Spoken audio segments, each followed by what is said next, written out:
मला हे ठाऊक आहे की तुला कोणत्या तरी गोष्टीची खूप भीती वाटत आहे आणि म्हणूनच हा व्हिडिओ स्वामी महाराजांनी तुझ्यापर्यंत पोहोचवला आहे. व्हिडिओ स्किप न करता तो व्हिडिओ तू पूर्ण पहा. तुला तुझ्या प्रश्नाचे उत्तर नक्की मिळेल. स्वामी भक्तांनो, जेव्हा मनात भीती वाटते तेव्हा स्वामी समर्थ महाराज एकच शिकवण देतात: भीतीला कधीच नाव देऊ नका, कारण स्वामींचा हात हा स्वामी भक्तांच्या पाठीशी कायम उभा असतो. भीती ही मनाची सावली आहे. स्वामींच्या स्मरणाने ती क्षणात नाहीशी होते. संकट कितीही मोठे असू दे, तुझ्या अंतरात्म्यामध्ये जर स्वामींची शक्ती असेल तर तुला ती नक्कीच पुढे नेते. जे पाऊल भीती थांबवतं तेच पाऊल स्वामींचं स्मरण तुला चालायला शिकवतं. विश्वास धर. स्वामी म्हणतात, तू एकटा नाहीस. त्यांच्या कृपेचा प्रकाश तुझ्या मार्गावर सतत आहे. अंधाराला काहीच ताकद राहत नाही. स्वामी समर्थांच्या नावेन धैर्याने पुढे चाल. जेव्हा मनात तुझ्या भीतीची पहिली लहर उठते तेव्हा मन अचानक अस्थिर होतं. विचार गोंधळतात आणि आपण स्वतःला विचारतो, हे होईल का? मी हे करू शकेन का? त्या क्षणी स्वामी समर्थांचे वचन तुझ्या अंतर्मनात हळूवार उतरतं. भीती ही बाहेरून येत नाही, ती तुझ्या विश्वासाच्या कमतरतेतून जन्म घेते. आणि माझ्या भक्तांच्या विश्वासात कधीही कमतरता राहू देणार नाही, असे नेहमी स्वामी म्हणतात. स्वामी महाराज सांगतात की भीती ही अंधारासारखी असते. अंधार कधीच स्वतःहून संपत नाही. एक लहानसा प्रकाशही त्याला संपवून टाकतो. तसंच स्वामींचं नाम हे प्रकाश आहे. तू ज्या क्षणी जय स्वामी समर्थ असं मनात बोलतोस ना, त्या क्षणी भीतीचं अस्तित्वच तुटतं. कारण तुझ्यामध्ये स्वामींची ऊर्जा काम करू लागते.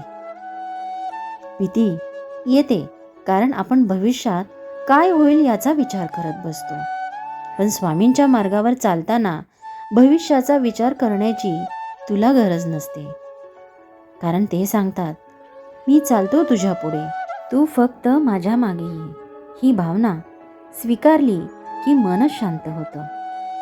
अनेक वेळा परिस्थिती आपल्याला कोपऱ्यात ढकलते. अडचणी, अनिश्चितता, नाते, काम, आर्थिक अडथळे हे सर्व येतात. पण स्वामी समर्थ महाराज म्हणतात, संघर्ष हा शत्रू नाही, तो तुला माझ्या शक्तीकडे आणणारा पहिला पूल आहे. जेव्हा तू एकटा वाटतोस तेव्हा लक्षात ठेव, स्वामींचे पाय तुझ्या बाजूला पडलेले असतात. तू पडणार असलास तर आधी ते तुला पकडत असतात. तुला फक्त ते दिसत नाही. भीतीच्या क्षणी तुझ्या शरीरात एक थरथर जाणवते. पण यामध्ये स्वामी महाराज सांगतात, तुझं मन अजून जागं आहे, अजून सजग आहे, अजून माझ्यावर विश्वास ठेवत आहे. भीती कधीही अशक्ततेची निशाणी नसते, ती तुझ्या उभारीची सुरुवात असते. कारण जो माणूस भीतीला सामोरे जातो तो शक्तीला जन्म देतो. स्वामी समर्थ हे फक्त संत नाहीत, तर ते आत्मविश्वासाचा महाप्रकाश आहेत. त्यांच्या नावात अशी शक्ती आहे की जी तुला स्वतःचं सामर्थ्य आठवण करून देते. जेव्हा तू म्हणतोस ना, स्वामी मी सर्व तुमच्यावर सोपवले आहे, तेव्हा हे विश्व देखील तुझ्या बाजूने हलू लागतं. स्वामी महाराज जेव्हा म्हणतात ना की माझं स्मरण कर आणि जे तुला शक्य आहे ते करत राहा, बाकीचं सर्व मी पाहीन, तेव्हा मन खरंच शांत होऊन जातं आणि भीती ही कायम नष्ट होते. तू ज्या क्षणी आपल्या कार्यात प्रामाणिक राहतोस त्या क्षणी स्वामी तुझ्या मार्गात दैवी संधी आणत असतात. अशक्य वाटणाऱ्या सर्व गोष्टी अगदी सहज शक्य होतात. लोक जे म्हणतात ना, हे कठीण आहे, तेच स्वामी म्हणतात, हे तर तुझ्यासाठीच तयार केलं आहे. भीतीवर विजय म्हणजे स्वतःवर विजय. तू माझा लाडका भक्त आहेस, तेव्हा तुझा विजय हा नक्की आहे. म्हणूनच सांगतो, पुढे चाल, धैर्याने चाल. भीतीचे मेघ तात्पुरते असतात, पण स्वामींची कृपा सदैव पाठीशी उभा असते.